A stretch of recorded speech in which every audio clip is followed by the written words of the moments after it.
저희 집에 사람이 죽어 있어요. 남편이 피를 흘리고 쓰러져 있어요.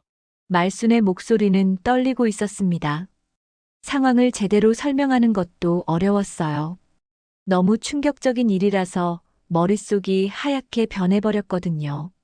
현장을 절대 건드리지 마시고 그대로 두세요. 경찰과 119, 구급대가 곧 도착할 겁니다. 전화를 끄는 말순은 거실 구석에 주저앉았어요. 남편의 시체를 정면으로 보기가 힘들었습니다. 50년 넘게 함께 살아온 남편이 저렇게 차갑게 누워있다니 현실 같지 않았어요. 오말수는 이웃집 텃밭에서 허리를 구부린 채 무울을 뽑고 있었습니다. 늦은 오후 햇살이 기울어져 그림자가 길게 늘어졌죠. 79세의 나이에도 농사일을 게을리하지 않는 말순이었어요. 오늘도 저녁 반찬거리를 챙기려고 열심히 일하고 있었습니다. 휴대폰이 주머니에서 진동을 울렸어요. 말순은 흙이 묻은 손을 앞치마에 대충 털고 전화를 받았습니다. 빨리 도망치세요. 지금 당장. 절대 집으로 가지 마세요. 낯선 여성의 떨리는 목소리였습니다. 목소리가 너무 절박해서 말순은 순간 멈칫했어요. 장난 전화 같지 않았습니다. 진짜로 무서워하고 있다는 게 느껴졌거든요. 여보세요? 누구세요? 집에 가지 말라니. 그게 무슨 소리예요? 하지만 전화는 벌써 끊어진 상태였습니다. 말수는 휴대폰을 내려다보며 번호를 확인했지만 모르는 번호였어요. 가슴이 두근거리기 시작했습니다. 손끝이 차갑게 식어갔죠. 뭔가 불길한 예감이 온몸을 휘감았어요. 텃밭에서 자신의 집이 훤히 보였습니다. 평소와 다를 것 없어 보였지만 어딘가 이상한 기운이 감돌았어요. 거실 불빛이 켜져 있었는데 80세 남편이 집에 있다는 뜻이었죠. 그런데 왜 집으로 가지 말라고 했을까요? 도대체 무슨 일이 일어난 걸까요? 이웃집 최미경이 마당에서 서둘러 빨래를 걷고 있었어요. 평소보다 훨씬 바쁘게 움직이고 있었습니다. 말순과 눈이 마주치자 미경은 고개를 휙 돌리며 급히 집 안으로 들어갔어요. 이상했습니다. 평소 인사를 빼먹지 않던 45세 미경이 왜 그럴까요? 게다가 표정이 뭔가 불안해 보였어요. 말수는 마음이 급해져서 텃밭 도구를 대충 정리했습니다. 전화 속 목소리가 계속 머릿속에 맴돌았어요. 도망치라는 말이 무슨 뜻일까요? 누구로부터 도망치라는 걸까요? 걸음이 점점 빨라졌습니다. 평소라면 천천히 걸어갔을 텐데 오늘은 거의 뛰다시피 했어요. 골목길을 지나며 말수는 주변을 둘러봤습니다. 혹시 수상한 사람이 있나 싶어서였죠. 하지만 평소와 별다를 게 없었어요. 다만 공기가 평소보다 무겁게 느껴졌습니다. 마치 무슨 일이 일어날 것 같은 불안감이 떠돌고 있었어요. 집 앞 대문에 도착했을 때 말순의 심장이 빠르게 뛰고 있었습니다. 평소라면 그냥 문을 열고 들어갔을 텐데 오늘은 왜인지 망설여졌어요. 집안이 너무 조용했습니다. 이 시간이면 남편이 좋아하는 저녁 뉴스가 나올 텐데 아무 소리도 들리지 않았어요. 여보 집에 있어요? 대문 앞에서 목소리를 높여 불렀지만 대답이 없었습니다. 말수는 가슴이 답답해지는 걸 느꼈어요. 뭔가 잘못됐다는 직감이 들었습니다. 손이 떨리면서 문 손잡이를 잡기가 힘들었어요. 문을 천천히 열자 차가운 공기가 얼굴에 닿았습니다. 집안이 평소보다 훨씬 차가웠어요. 현관에 들어서니 벽시계 소리만 또렷하게 들렸습니다. 다른 소리는 전혀 없었어요. 말수는 신발을 벗으며 다시 남편을 불렀습니다. 여보, 어디 있어요? 여전히 대답이 없었어요. 말수는 불안한 마음으로 거실 쪽으로 발걸음을 옮겼습니다. 그런데 몇 걸음 가지도 못해서 발이 멈췄어요. 바닥에 뭔가 이상한 게 보였거든요. 검은색 얼룩이 바닥에 있었습니다. 처음에는 뭔지 몰랐어요. 그런데 자세히 보니 끈적한 액체였습니다. 말수는 가슴이 철렁 내려앉는 걸 느꼈어요. 이상한 냄새도 났습니다. 비린내 같은 게 코끝을 찔렀어요.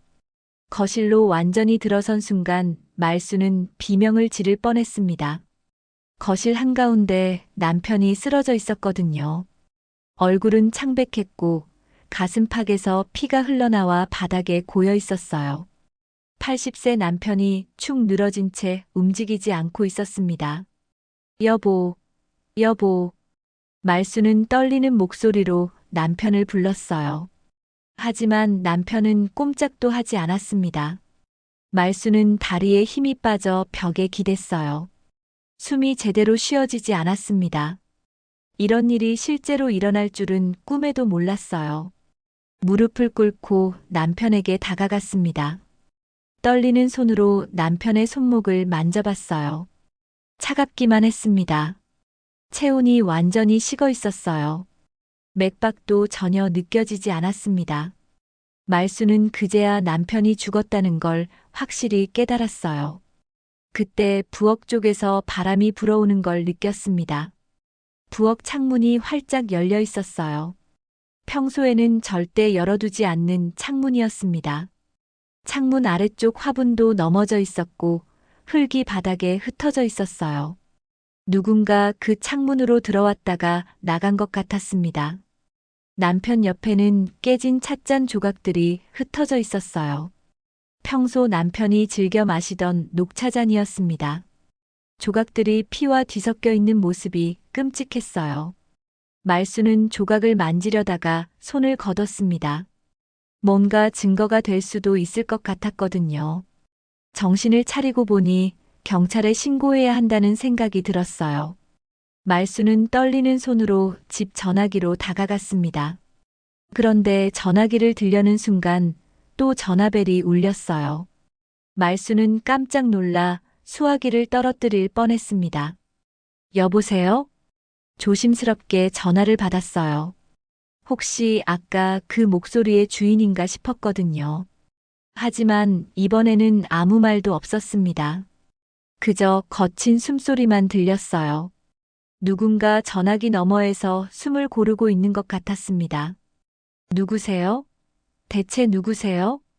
말순이 목소리를 높였지만 여전히 대답이 없었어요.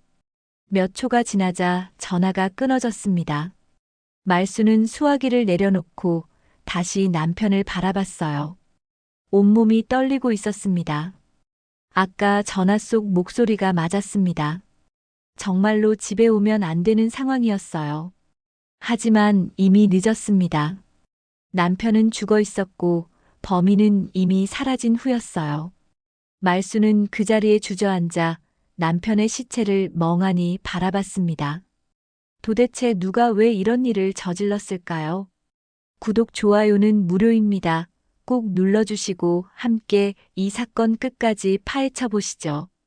말수는 떨리는 손으로 112에 전화를 걸었습니다. 번호를 누르는 것도 힘들었어요. 손가락이 제대로 움직이지 않았거든요. 112 신고센터입니다. 저희 집에 사람이 죽어 있어요. 남편이 피를 흘리고 쓰러져 있어요. 말순의 목소리는 떨리고 있었습니다. 상황을 제대로 설명하는 것도 어려웠어요. 너무 충격적인 일이라서 머릿속이 하얗게 변해버렸거든요. 침착하게 말씀해 주세요. 정확한 주소가 어떻게 되시나요? 상황실 직원은 차분한 목소리로 물어봤어요. 말수는 떨리는 목소리로 주소를 알려줬습니다. 집 주소를 말하면서도 믿기지 않았어요. 정말 자신의 집에서 이런 일이 일어났다는 게 말입니다. 현장을 절대 건드리지 마시고 그대로 두세요. 경찰과 119 구급대가 곧 도착할 겁니다. 전화를 끊은 말수는 거실 구석에 주저앉았어요. 남편의 시체를 정면으로 보기가 힘들었습니다. 50년 넘게 함께 살아온 남편이 저렇게 차갑게 누워있다니 현실 같지 않았어요. 10분도 안 돼서 사이렌 소리가 들렸습니다. 곧이어 경찰차와 구급차가 집 앞에 멈춰섰어요. 대문이 열리면서 경찰관들과 구급대원들이 들어왔습니다. 말수는 다시 한번 상황을 설명해야 했어요. 언제 발견하셨습니까? 40대 남자 형사가 물어봤습니다. 말수는 텃밭에서 일하다가 이상한 전화를 받고 집에 와서 발견했다고 대답했어요. 형사는 고개를 끄덕이며 수첩에 메모를 했습니다. 이상한 전화라고 하셨는데 구체적으로 어떤 내용이었나요? 도망치라고 집으로 가지 말라고 했어요. 여자 목소리였는데 모르는 사람이었어요. 형사의 표정이 진지해졌습니다. 사건 전에 경고 전화가 왔다는 건 심상치 않은 일이었거든요. 범인과 관련된 사람이 전화를 걸었을 가능성이 높았어요. 혹시 그 번호 기억하시나요? 말수는 휴대폰을 꺼내 통화 기록을 보여줬습니다. 형사는 번호를 적어두더니 다른 경찰관에게 추적을 지시했어요. 이미 현장에는 과학수사대원들도 도착해서 증거 수집을 시작했습니다. 최근에 남편분과 다툰 일이 있으셨나요? 형사가 조심스럽게 물어봤어요. 말수는 고개를 저었습니다. 평소와 다를 것 없었다고 대답했죠. 하지만 마음 한구석에는 찜찜한 기분이 있었어요. 최근 남편의 행동이 조금 이상했거든요. 그런데 요즘 좀 이상하긴 했어요. 말순이 망설이며 말했습니다. 형사가 관심을 보이며 자세히 물어봤어요. 어떻게 이상했는데요? 늦게 들어오는 날이 많았어요. 그리고 전화 받을 때 조심스러워 하더라고요. 누가 전화했냐고 물어보면 그냥 친구라고만 하고. 형사는 고개를 끄덕이며 계속 메모했습니다. 남편의 최근 행동 변화는 중요한 단서가 될 수 있었어요. 혹시 남편분이 누군가와 금전적인 문제가 있었을 가능성은 없나요? 글쎄요. 그런 얘기는 들어본 적이 없는데. 말수는 솔직히 남편의 일에 대해서는 잘 모르고 있었어요. 남편이 집안일에 대해서는 별로 얘기하지 않았거든요. 퇴직한 지 오래됐지만 가끔 옛 직장 동료들과 만나곤 했어요. 직원이 다가와서 형사에게 뭔가 속삭였습니다. 형사의 표정이 더욱 심각해졌어요. 일단 부검을 해봐야 정확하겠지만 흉기에 찔린 것 같습니다. 치명상을 입었어요. 말수는 또다시 충격을 받았습니다. 누군가 의도적으로 남편을 죽인 게 분명했어요. 강도가 들어온 것도 아니고 왜 남편을 죽였을까요? 이 집에 들어올 수 있는 사람이 또 누가 있나요? 열쇠는 저하고 남편만 가지고 있어요. 하지만 부엌 창문이 열려 있더라고요. 형사는 부엌으로 가서 창문을 살펴봤습니다. 창문 밑에 발자국 같은 흔적도 있었고 화분도 넘어져 있었어요. 범인이 그쪽으로 침입했을 가능성이 높았습니다. 감시 카메라 같은 건 없나요? 우리 집에는 없어요. 하지만 앞집에 있을 거예요. 형사는 주변 감시 카메라 확보를 지시했습니다.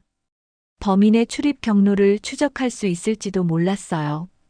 그때 이웃집 미경이 대문 앞에서 기웃거리는 게 보였습니다.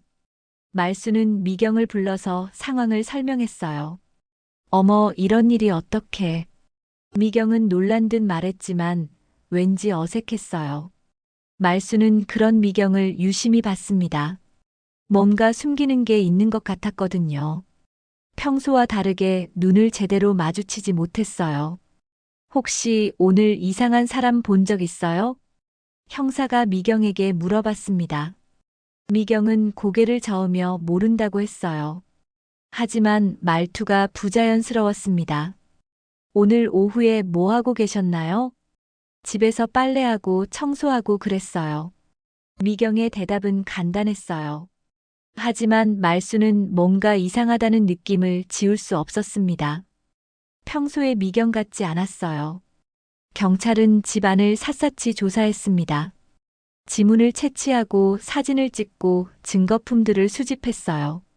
말수는 그 모든 과정을 멍하니 지켜볼 수밖에 없었습니다. 오늘 밤은 다른 곳에서 주무시는 게 좋겠어요. 현장 보존을 위해서요. 말수는 고개를 끄덕였어요. 어차피 이 집에서 잠들 수는 없을 것 같았습니다.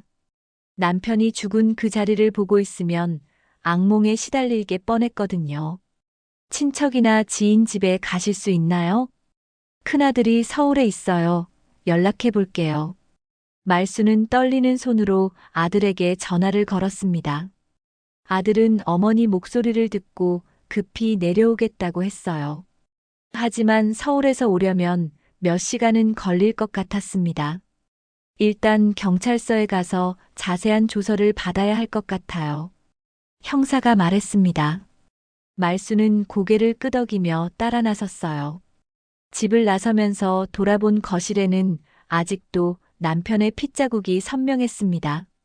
경찰차에 타면서 말수는 다시 한번 생각해 봤어요. 도대체 누가 왜 남편을 죽였을까요? 그리고 미리 경고 전화를 건 사람은 누구였을까요? 모든 게 수수께끼였습니다. 경찰서 조사실은 차가운 형광등 불빛으로 가득했습니다. 말수는 딱딱한 의자에 앉아 떨리는 손을 무릎 위에 올려놨어요. 형사가 테이블 건너편에 앉으며 녹음기를 켰습니다. 다시 한번 차근차근 말씀해 주세요. 오늘 오후에 있었던 일을. 말수는 깊게 숨을 들이쉬고 처음부터 다시 설명했어요. 텃밭에서 일하다가 이상한 전화를 받은 것부터 집에 와서 남편의 시체를 발견한 것까지 모든 걸 자세히 말했습니다. 그 전화를 건 여성의 목소리 어떤 특징이 있었나요? 젊은 여자 목소리 같았어요. 그런데 너무 떨고 있더라고요. 진짜 무서워하는 것 같았어요. 형사는 고개를 끄덕이며 메모했습니다. 그런데 갑자기 뜻밖한 질문을 던졌어요. 혹시 남편분이 다른 여성과 만나고 있다는 걸 아셨나요? 말순의 얼굴이 순간 굳어졌습니다. 무슨 말인지 이해가 안 됐어요. 남편이 다른 여자와 만난다고요. 무슨 말씀이세요? 남편분 휴대폰에서 흥미로운 메시지들이 발견됐거든요. 형사가 증거 봉투에서 남편의 휴대폰을 꺼냈습니다. 화면을 켜서 문자 메시지를 보여줬어요. 말수는 눈을 크게 뜨며 화면을 바라봤습니다. 오늘 밤 당신 아내 없을 때 만나요. 메시지를 보는 순간 말순의 머릿속이 하얗게 변했어요. 남편이 정말 바람을 피우고 있었다는 말인가요? 50년 넘게 함께 살아온 남편이 말입니다. 이 번호 주인이 누군지 아시나요? 형사가 발신자 번호를 가리켰습니다. 말수는 번호를 보고 깜짝 놀랐어요.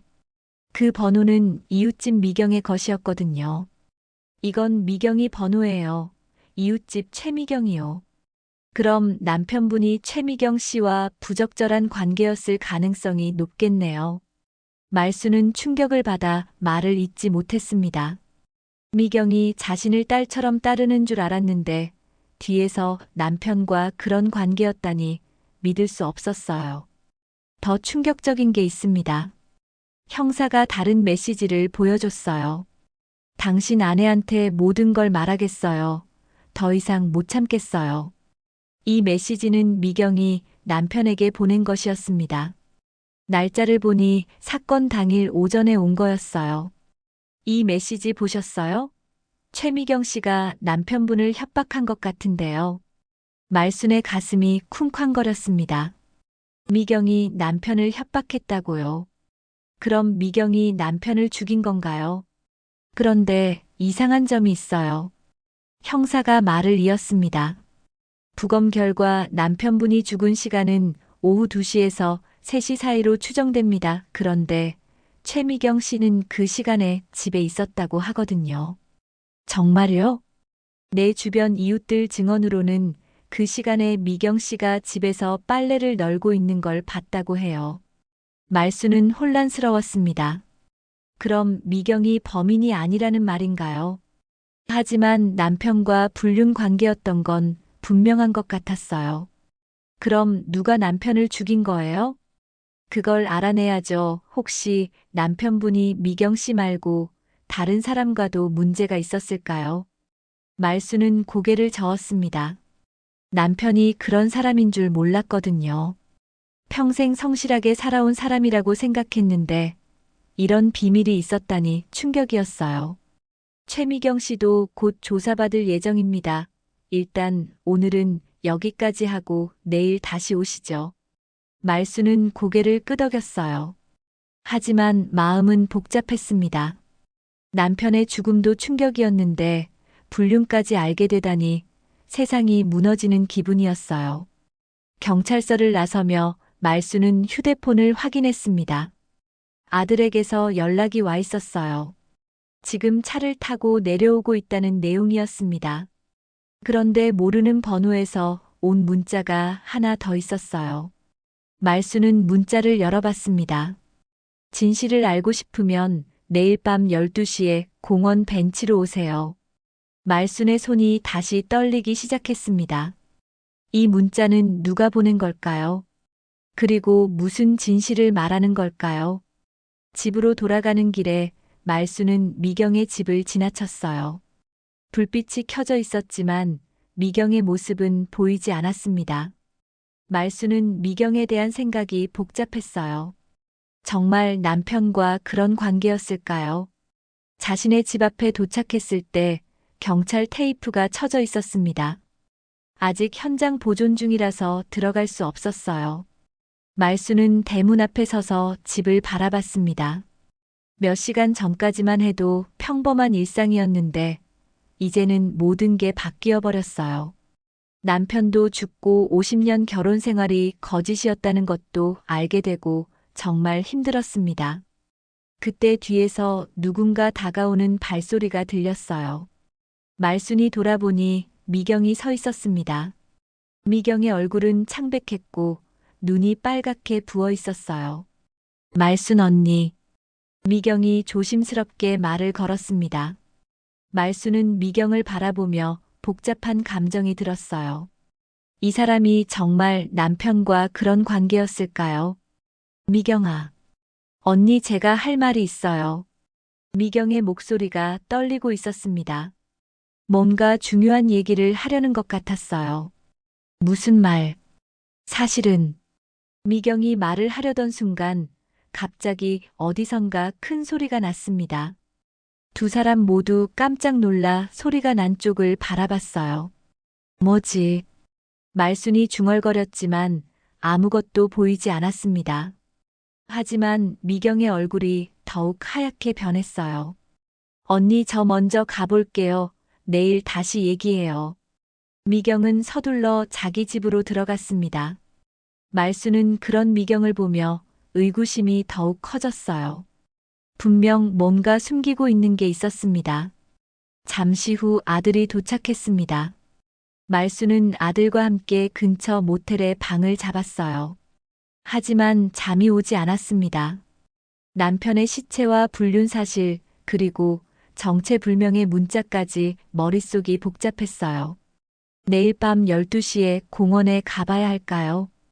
위험할 수도 있지만 진실을 알고 싶었습니다. 도대체 누가 남편을 죽였고 왜 죽였는지 궁금했어요. 말수는 모텔에서 뒤척이며 밤을 새웠습니다. 어젯밤 받은 정체불명의 문자가 계속 머릿속을 맴돌았거든요.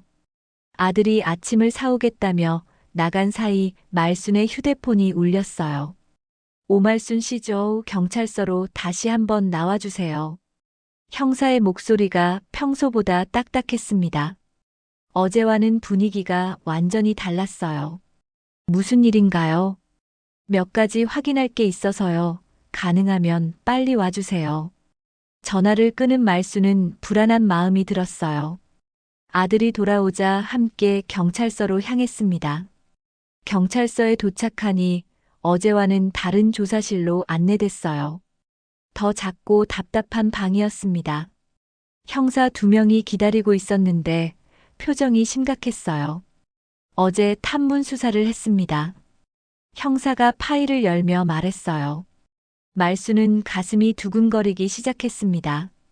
탐문 수사 결과 평소 남편분이 김말순 씨에게 폭언과 무시를 했다고 하던데요. 사건 당일 아침에도 동네 사람들 다 보는 앞에서 넌 살림만 하는 게 뭘 안다고 씹으려 그냥 넌 입 다물고 살아 그랬다는 증언이 있었습니다. 말순의 얼굴이 빨갛게 달아올랐습니다. 그날 아침 일이 떠올랐어요. 남편과 말다툼이 있었는데 그게 이웃들에게까지 들렸나요? 그날 오전부터 경찰에 신고한 시간까지의 행적을 자세히 말해보세요. 형사가 차갑게 물어봤습니다. 말수는 왜 자신한테 이런 질문을 하는지 이해할 수 없었어요. 왜 저한테 이런 걸 물어보는 거예요? 답변해 주세요. 형사의 목소리가 더욱 날카로워졌습니다. 말수는 당황스러웠어요. 그날 아침에 남편과 다툰 게 맞습니까? 다툼이라기보다는 김씨 아저씨 증언으로는 상당히 큰 소리로 싸웠다고 합니다. 넌 평생 집에서 빈둥거리기만 했으면서 뭘 안다고 나서냐 그런 말도 들렸다고 해요. 말수는 입술을 꾹 깨물었습니다. 남편이 정말 그런 말을 했었어요. 50년 동안 집안일을 했는데 빈둥거렸다니 너무 억울했었거든요. 그때 화가 많이 났죠. 형사가 몰아붙였습니다. 말수는 머릿속이 하얘지기 시작했어요. 화가 났다고 해서 사람을 죽이지는 않아요. 하지만 김말순 씨는 그 후 칼을 사러 마트에 갔습니다. 형사가 또 다른 증거를 제시했습니다. 말수는 깜짝 놀랐어요. 도대체 왜 자신을 의심하는 거죠? 마트 사장 증언입니다. 그날 오전 10시쯤 김말순 씨가 와서 평소보다 큰 부엌칼을 샀다고 합니다. 그때 표정이 굉장히 험악했다고 하더군요. 그건 물을 썰려고 산 거예요. 말순이 항변했지만 형사들은 믿지 않는 것 같았어요. 칼을 산 후에는 어디 갔습니까? 질문이 계속 이어지자 말순은 정신을 차릴 수가 없었어요. 왜 이렇게 자신을 몰아붙이는 걸까요? 친구 집에 갔어요. 머리가 하얘져서 아무것도 생각이 안 났어요. 형사들의 압박에 기억이 제대로 나지 않았거든요. 어느 친구입니까? 같은 동네 박순덕이요. 형사가 메모를 하더니 계속 질문했어요. 박순덕 씨 집에서 뭘 했습니까? 그냥 차 마시고 얘기했어요. 무슨 얘기를 했습니까? 말수는 망설였습니다. 그때 순덕이한테 남편 얘기를 했었거든요. 남편 얘기를 했어요. 구체적으로 뭐라고 했습니까? 형사가 계속 파고들었습니다. 말수는 식은땀이 났어요. 그냥 화가 난다고. 박순덕 씨가 이미 증언했습니다. 김말순 씨가 남편을 죽여버리고 싶다고 했다고 해요. 말순의 얼굴이 하얗게 변했습니다. 정말 그런 말을 했었거든요. 너무 화가 나서 순간적으로 내뱉은 말이었어요. 그건 그냥 화가 나서 한 말이에요. 하지만 그 몇 시간 후에 남편이 정말 죽었습니다. 형사의 말이 날카롭게 파고들었어요. 말수는 절망감이 밀려오는 걸 느꼈습니다. 친구 집에서 나온 후에는 어디 갔습니까? 집에 갔어요. 집에 가서 뭘 했습니까? 말수는 조심스럽게 대답했어요. 진실을 말할 수는 없었거든요. 그냥 집안일하고. 남편과 만났습니까? 네, 잠깐 얘기했어요. 말순이 애매하게 답했습니다. 무슨 얘기를 했습니까? 그냥 일상적인 얘기요. 그 후에는 뭘 했습니까? 텃밭에 가서 물을 뽑았어요. 몇 시에 텃밭에 갔습니까? 오후 3시쯤이요. 말순이 대답하자 형사의 눈빛이 날카로워졌어요. 그런데 남편분이 죽은 시간은 오후 2시에서 3시 사이로 추정됩니다. 형사의 말에 말수는 충격을 받은 척했어요. 저는 안 했다고요. 왜 저를 범인 취급하는 거예요? 말순이 울먹이며 소리쳤지만 형사들은 멈추지 않았어요. 그 시간에 집에서 남편과 무슨 일이 있었습니까? 아무 일도 없었어요. 머릿속이 계속 하얘져서 제대로 생각할 수가 없는 척했어요. 형사들의 압박에 정신이 없는 것처럼 연기했거든요. 하지만 이웃 증언으로는 오후 2시쯤 큰 소리가 났다고 합니다. 또 다른 증언이 나왔습니다. 말수는 머릿속이 더욱 복잡한 척했어요. 그릇 깨지는 소리하고 누군가 소리 지르는 소리였다고 해요. 형사가 설명하자 말수는 기억이 나는 듯한 표정을 지었습니다. 아, 그때 남편이 찻잔을 떨어뜨렸어요. 그때 또 다툰 거죠. 남편이 일방적으로 화를 냈어요. 뭐라고 했습니까? 말수는 그때 일을 떠올렸어요. 하지만 진실은 말할 수 없었습니다. 너 같은 년이 있으니까 집안이 망한다고 했어요. 그런 말을 들으면 화가 나죠. 형사가 몰아붙였습니다. 말수는 아무것도 생각할 수 없는 척했어요. 화는 났지만 죽이지는 않았어요. 김말순 씨, 이제 솔직히 말하는 게 좋을 것 같습니다. 저는 솔직히 말하고 있어요. 왜 저만 의심하는 거예요? 말순이 억울함을 토로했지만 소용없었어요. 50년간 참아온 분노가 폭발한 거죠. 형사의 말이 핵심을 찔렀습니다. 말수는 눈물이 나는 척했어요. 저는 정말 안 했어요. 제발 믿어주세요. 말순이 울먹이며 대답했지만 형사들의 의심은 더욱 깊어지는 것 같았어요. 하지만 결정적인 증거가 없어서 더 이상 추궁할 수 없었습니다. 일단 오늘은 여기까지 하겠습니다. 하지만 수사는 계속될 예정이니까 멀리 가지 마세요. 형사가 경고했습니다. 말수는 고개를 떨구고 있었어요. 조사실을 나서면서 말수는 안도감을 느꼈습니다. 다행히 결정적인 증거는 잡히지 않은 것 같았어요. 하지만 여전히 긴장을 늦출 수는 없었습니다. 경찰서를 나선 말수는 다리에 힘이 빠져 벤치에 주저앉았습니다. 아들이 어깨를 두드리며 위로했지만 마음이 편하지 않았어요. 모든 증거가 자신을 범인으로 몰아가고 있었거든요. 엄마 괜찮아요. 진실은 밝혀질 거예요. 아들의 말이 위로가 되긴 했지만 말수는 절망감을 떨칠 수 없었어요. 과연 누가 진짜 범인일까요?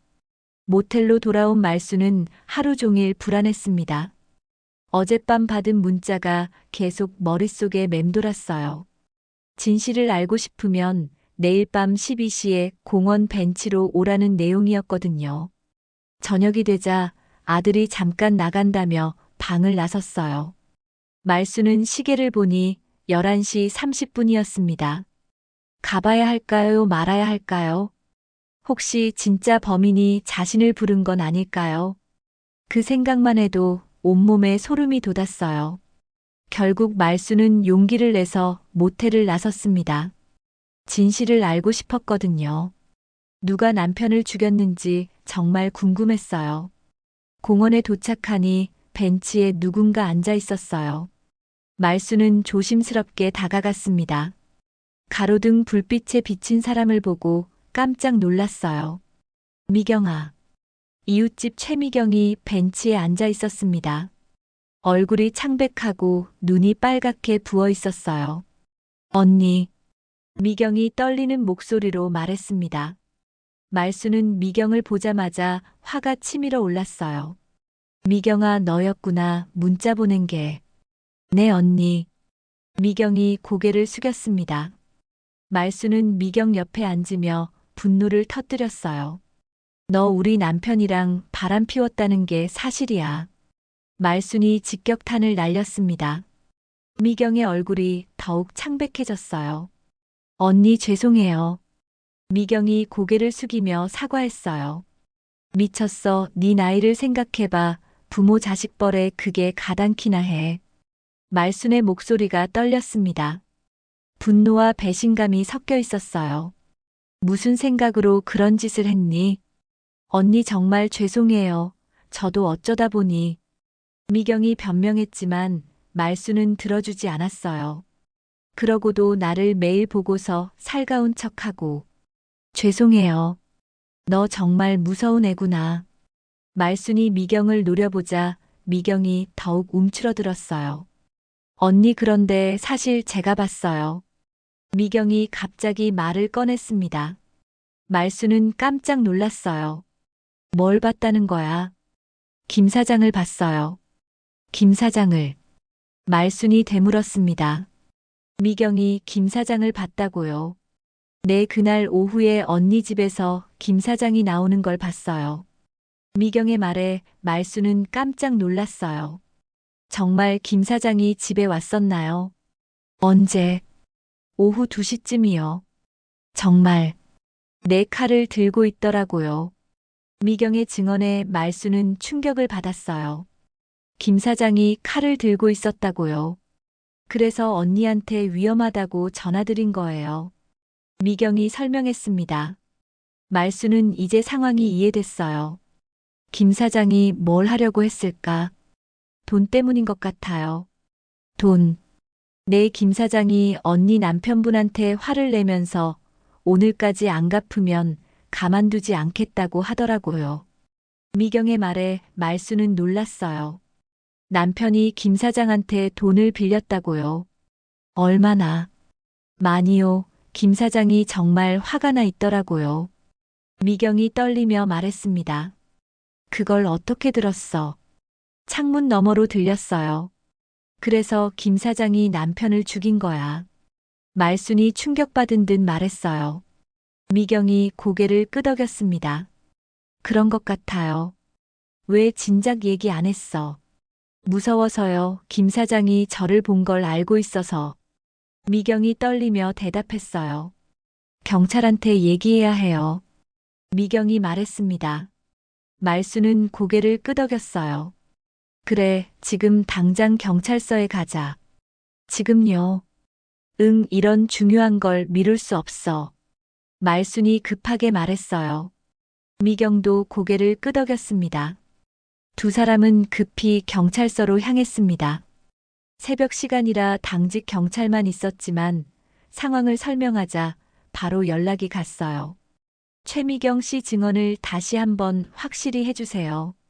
형사가 급히 나와서 물어봤습니다. 김 사장이 칼을 들고 남편분을 협박하는 걸 봤다고 하셨죠? 네, 분명히 봤어요. 미경이 확실하게 대답했습니다.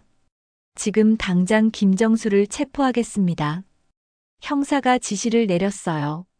경찰차 여러 대가 마트로 향했습니다. 말순과 미경도 함께 따라갔어요. 마트에 도착하니 김 사장이 당황한 표정으로 나왔습니다. 무슨 일이세요? 김정수 씨 살인 혐의로 긴급 체포합니다. 형사가 말하자 김 사장의 얼굴이 하얗게 변했어요. 저는 안 했어요. 협박만 했지 죽이지는 않았어요. 김 사장이 부인했지만 경찰은 이미 수색영장을 들고 마트 안으로 들어갔습니다. 여기 칼이 있습니다. 마트 뒤편에서 경찰이 칼을 발견했어요. 김 사장은 더욱 당황했습니다. 그건 제가 협박용으로 가져간 거예요. 죽이지는 않았다고요. 김정수 씨 묵비권을 행사할 수 있으며 형사가 미란다 원칙을 고지하며 수갑을 채웠어요. 김 사장이 경찰차에 태워지는 모습을 보며 말순은 안도했습니다. 드디어 남편을 죽인 범인이 잡힌 것 같았어요. 언니 이제 끝났어요. 미경이 말했습니다. 말순은 고개를 끄덕였어요. 고마워 미경아, 내가 증언해줘서. 당연한 거예요. 미경이 대답했지만 왠지 표정이 어두웠어요. 경찰서로 돌아가면서 말순은 복잡한 마음이었습니다. 미경이 남편과 바람을 피웠다는 사실은 여전히 충격이었지만 그래도 진짜 범인을 찾는 데 도움을 줘서 고마웠어요. 김정수 용의자는 부인하고 있지만 증거와 목격자가 있어서 구속영장을 신청할 예정입니다. 형사가 설명해줬어요. 말순은 다행이라는 생각이 들었습니다. 새벽 5시가 되어서야 말순과 미경은 각자 집으로 돌아갔어요. 말순은 오랜만에 마음이 편해졌습니다. 이제 정말 끝난 것 같아. 말순이 중얼거리며 잠자리에 들었어요. 오늘 밤은 편안히 잠들 수 있을 것 같았습니다. 김 사장이 체포된 후 이틀 동안은 조용했습니다. 말순은 마음이 한결 편해져서 오랜만에 푹 잤어요. 드디어 남편을 죽인 범인이 잡혔다는 안도감 때문이었습니다. 그런데 사흘째 되는 날 오후 형사에게서 전화가 왔어요. 김말순 씨 경찰서로 한 번 더 나와주세요. 형사의 목소리가 어두웠습니다. 뭔가 문제가 생긴 것 같았어요. 무슨 일인가요? 와서 설명드리겠습니다. 전화를 끊은 말순은 불안한 마음으로 경찰서에 갔습니다. 조사실에 들어가니 형사의 표정이 심각했어요. 김정수 용의자 관련해서 문제가 생겼습니다. 형사가 서류를 펼치며 말했어요. 말순은 가슴이 두근거렸습니다. 무슨 문제요? 국과수 감정 결과가 나왔는데요. 형사가 사진을 보여줬어요. 김정수 씨 마트에서 압수한 칼을 감정했는데 살인 도구가 아닙니다. 말순은 깜짝 놀랐어요. 살인 도구가 아니라고요. 혈흔도 없고 감시 카메라도 되지 않았어요. 그럼 김정수 씨가 가져간 칼은 그냥 협박용이었던 것 같아요. 형사의 설명에 말순은 충격을 받았어요. 실제 살인에 사용된 칼은 따로 있다는 얘기죠. 그럼 김 사장이 범인이 아니라는 거예요. 그럴 가능성이 높아요. 형사가 고개를 끄덕였습니다. 게다가 김정수 씨 알리바이도 확인됐어요. 알리바이요. 네, 그날 오후 2시 30분부터 4시까지 은행에서 대출 업무를 보고 있었어요. 형사가 또 다른 서류를 보여줬어요. 감시 카메라에도 또렷이 찍혀 있고 은행 직원들도 증언했어요. 말순은 머릿속이 복잡해졌어요. 그럼 김 사장이 남편을 죽인 게 아니라는 말인가요? 그럼 누가 죽인 거예요? 그걸 다시 수사해야 해요. 형사가 한숨을 쉬며 말했습니다. 김정수 씨는 오늘 석방될 예정이에요. 그렇군요. 말순이 대답했지만 마음은 불안했어요. 혹시 다른 용의자가 있나요? 그게 문제예요. 형사가 말을 이었습니다. 최미경 씨 증언에 의하면 김정수 씨를 목격했다고 했는데, 네. 시간이 안 맞아요. 형사의 말에 말순은 당황했어요. 최미경 씨가 김정수 씨를 봤다고 한 시간에는 김정수 씨가 은행에 있었거든요. 그럼 미경이가 잘못 본 건가요? 아니면 의도적으로 거짓 증언을 했을 수도 있어요. 형사의 말에 말순은 깜짝 놀랐어요. 미경이가 왜 거짓말을 해요? 그걸 알아봐야죠. 형사가 심각한 표정을 지었습니다. 그런데 더 큰 문제가 있어요. 뭐요? 남편분 휴대폰을 더 자세히 조사했는데요. 형사가 다른 파일을 꺼냈어요. 최미경 씨 말고 또 다른 여성과도 연락하고 있었어요. 말순은 또다시 충격을 받았어요. 또 다른 여성이라고요. 25세 카페 직원입니다. 형사가 사진을 보여줬어요. 젊고 예쁜 여성이었습니다. 남편분이 최미경 씨와는 관계를 정리하고 이 여성과 새로 시작하려고 했던 것 같아요. 어떻게 알아요?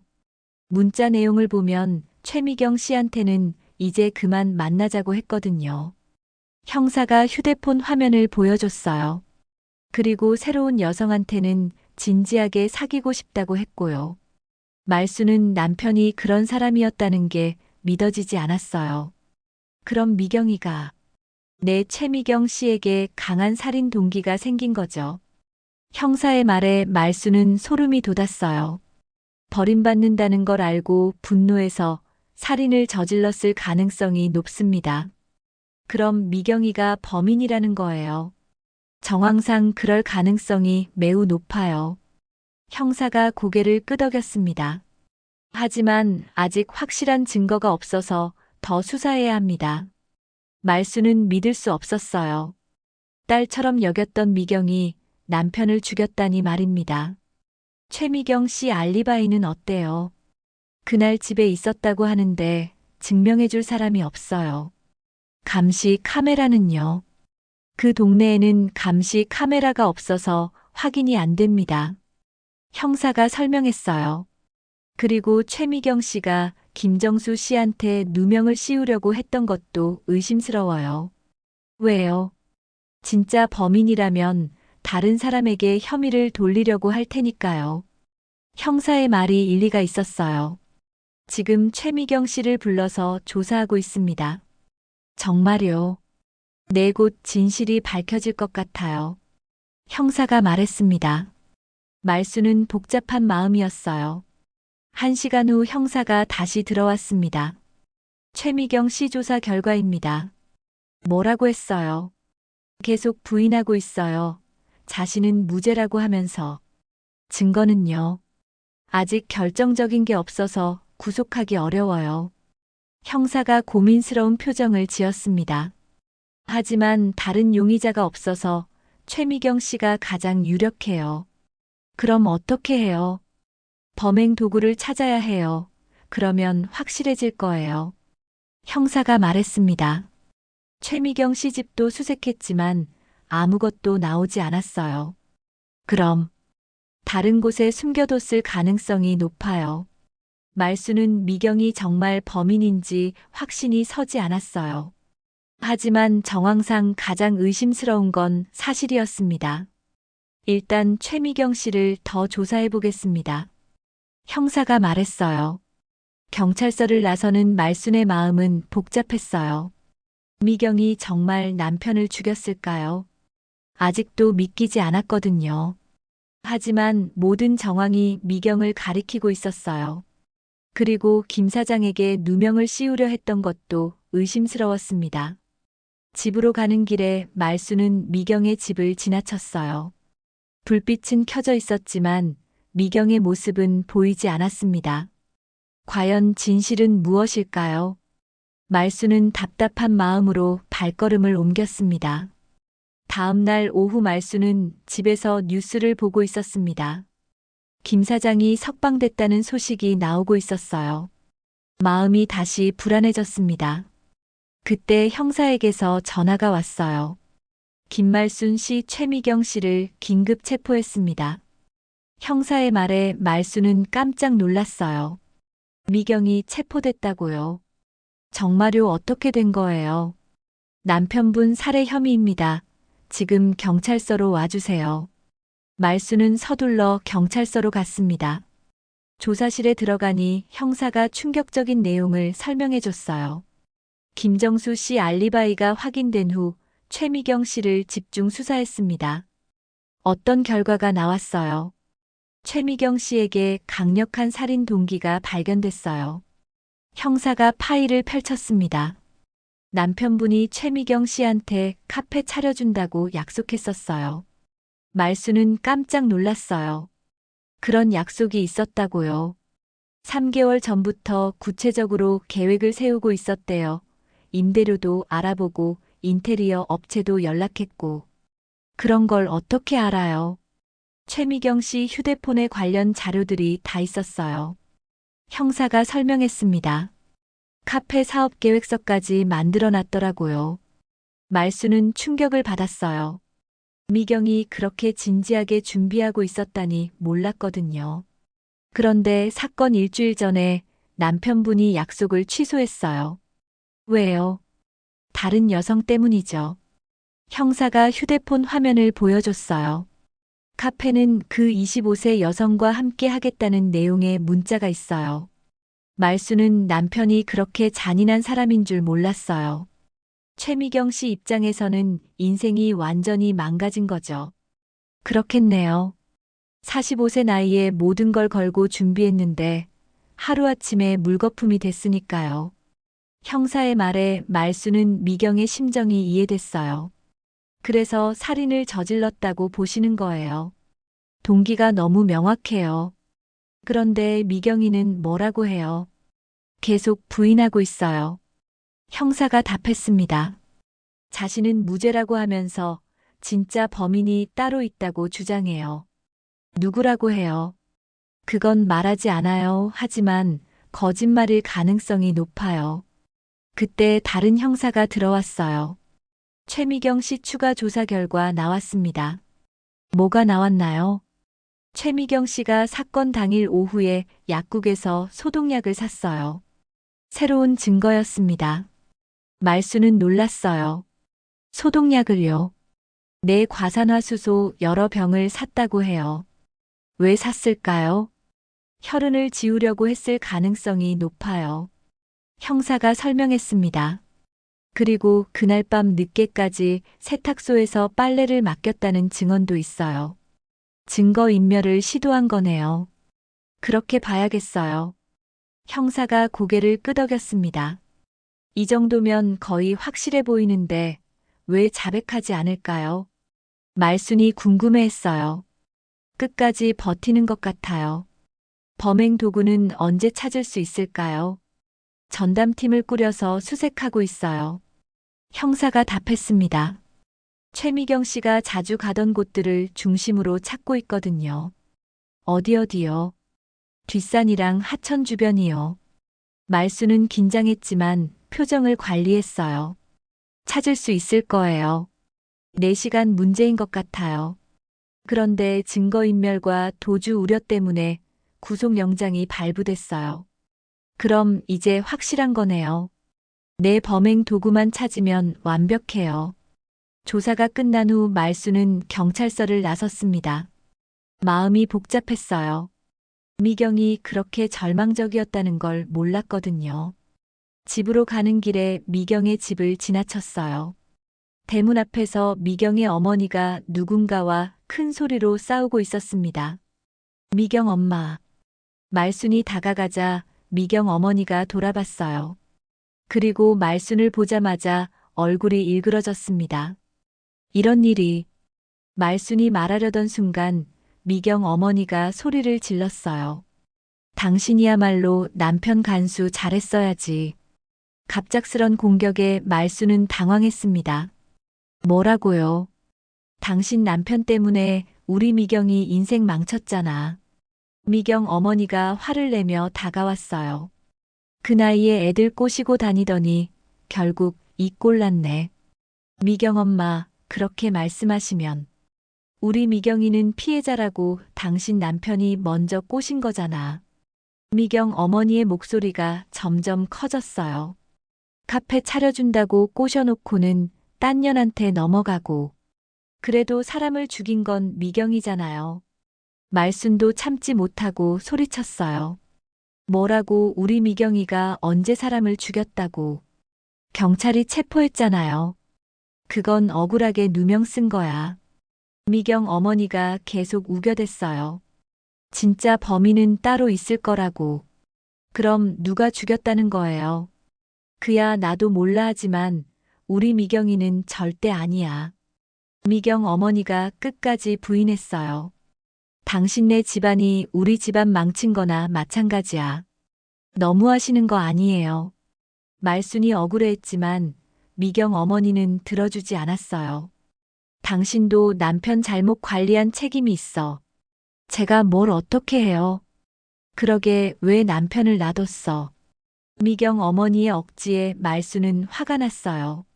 어머니 너무 심하세요. 심한 게 아니라 사실이야.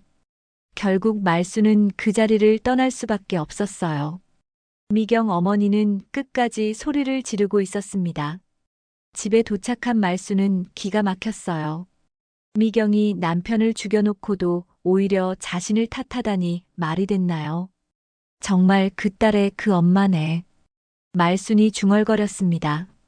미경이도 그렇고 어머니도 그렇고. 하지만 그래도 안타까운 마음은 들었어요. 결국 모든 게 남편 때문에 벌어진 일이었거든요. 여보, 당신도 참 많은 사람을 힘들게 했어요. 말순이 남편의 영정을 보며 말했어요. 범인이 잡혔으니 이제 곧 수사가 마무리가 되겠죠? 말순은 남편의 피가 말라붙은 거실을 내려다보며 안도의 한숨을 내쉬었습니다.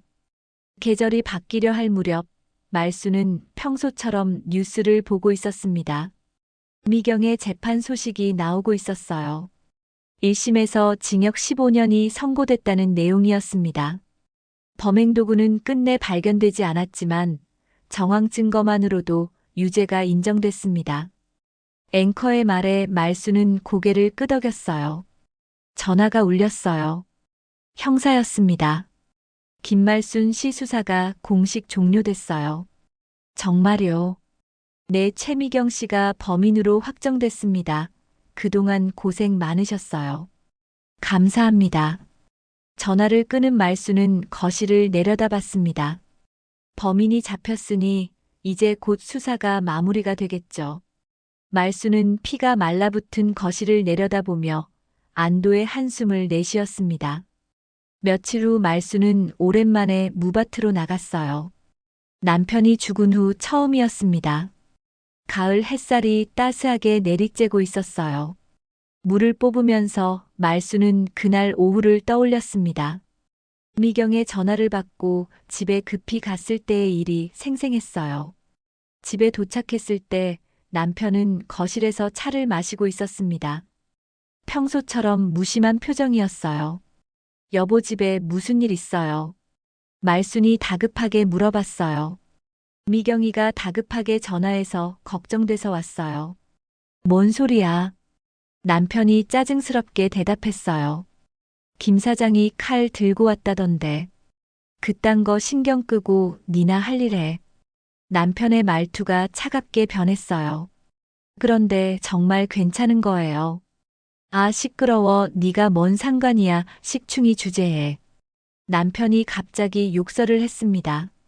가서 밭일이나 해 생긴 건 추레하게 늙어 빠져선. 여보, 그렇게 말하지 마요. 에잇, 밥맛 떨어져. 남편이 말순을 밀쳤어요. 말순은 그대로 뒤로 자빠졌습니다. 그 순간 50년 동안의 울분이 터져 나왔어요. 더 이상 참을 수 없었습니다. 말순은 벌떡 일어나 남편에게 달려들었어요. 정신을 차리니 남편이 피를 흘리며 쓰러져 있었어요. 부엌칼이 남편의 가슴에 꽂혀 있었습니다. 말순은 그제야 자신이 무슨 일을 저질렀는지 깨달았어요. 어떻게 하지? 당황한 말순은 칼을 뽑아 씻고 무밭으로 뛰어갔어요. 물을 뽑아낸 자리에 칼을 임시로 묻었습니다. 그리고 평소처럼 물을 뽑고 있는 척했어요. 경찰에 신고도 자연스럽게 했습니다. 지금 말순은 그 칼을 다시 꺼내 더 깊은 곳에 묻으려고 했어요. 영영 발견되지 않을 곳에 말입니다. 구덩이를 1m 정도 깊게 판 후 칼을 조심스럽게 넣었습니다. 그 위에 흙을 다시 덮고 발로 꾹꾹 밟아 평평하게 만들었어요. 그 위에 낙엽까지 뿌려놓으니 전혀 티가 나지 않았습니다. 이제 정말 끝났어. 말순이 중얼거리며 일어섰어요. 얼굴에는 묘한 만족감이 떠 있었습니다. 호미와 농기구들을 정리하고 밭을 나서는 말순의 뒷모습에서는 이상한 해방감이 느껴졌어요. 마치 긴 감옥에서 풀려난 사람처럼 어깨가 펴져 있었습니다. 50년 동안 억눌려 살았던 모든 것들이 이제야 해소된 것 같았어요. 남편의 무시와 멸시 속에서 숨죽이며 살아온 나날들이 완전히 끝났습니다. 나무 위에서 까마귀 한 마리가 그 모든 과정을 지켜보고 있었어요. 검은 눈동자로 말순의 행동을 빤히 바라보고 있었습니다. 까마귀가 깍 울며 날아갔지만 말순은 신경 쓰지 않았어요. 이제 그 어떤 것도 자신을 막을 수 없었거든요. 집으로 돌아가는 길에 말순은 가벼운 걸음으로 걸었어요. 하늘이 유난히 맑고 파래 보였습니다. 미경아, 미안하다. 말순이 하늘을 보며 중얼거렸습니다. 하지만 남의 남편한테 손댄 것도 자업자득이지. 목소리에는 미안함과 동시에 냉정함이 섞여 있었어요. 나만 50년 고생할 이유는 없잖아. 집에 도착한 말순은 남편의 영정을 바라봤습니다. 액자 속에서 남편이 웃고 있었지만 이제 더 이상 무섭지 않았어요. 여보, 이제 정말 편안히 쉬세요. 말순이 향을 피우며 말했습니다. 하지만 그 말 속에는 애도보다는 완전한 해방감이 담겨 있었어요. 그리고 저승에서는 사람들 함부로 대하지 마세요. 창밖으로 석양이 지고 있었습니다. 말순은 부엌으로 가서 저녁을 준비했어요. 오랜만에 혼자 먹는 저녁이었지만 외롭지 않았습니다. 오히려 자유로운 기분이었어요. 이제 누구의 눈치도 보지 않고 자신이 원하는 대로 살 수 있었거든요. 50년 만에 처음 느끼는 자유로움이네. 말순이 혼잣말을 하며 조용히 밥상을 차렸습니다. 밤이 깊어갈수록 말순의 표정은 차분해졌고 멀리서 까마귀 울음이 스산하게 번졌지만 한 번도 고개를 돌리지 않았습니다. 모든 것이 완벽하게 끝났으니까요. 그날 밤 말순은 50년 만에 처음으로 깊고 평온한 잠에 빠졌습니다. 다음 날 아침 무밭 위로 까마귀 떼가 몰려와 까악까악 울어댔습니다. 마치 무언가를 알고 있는 듯 한참이나 그 자리에서 떠나지 않았습니다. 그 비밀을 아는 건 까마귀들과 말순뿐이었습니다. 그리고 그 비밀은 영원히 땅속 깊숙이 잠들어 있을 겁니다. 말순은 창문을 열어 까마귀들을 바라보았습니다. 서늘한 바람이 방 안으로 스며들자 그녀의 입가에 아주 미묘하고 짧은 미소가 번졌습니다. 이 이야기 어떠셨나요? 구독과 좋아요는 무료이니 꼭 한번 눌러주시면 더 많은 이야기를 만들 힘이 됩니다. 좋은 하루 되세요.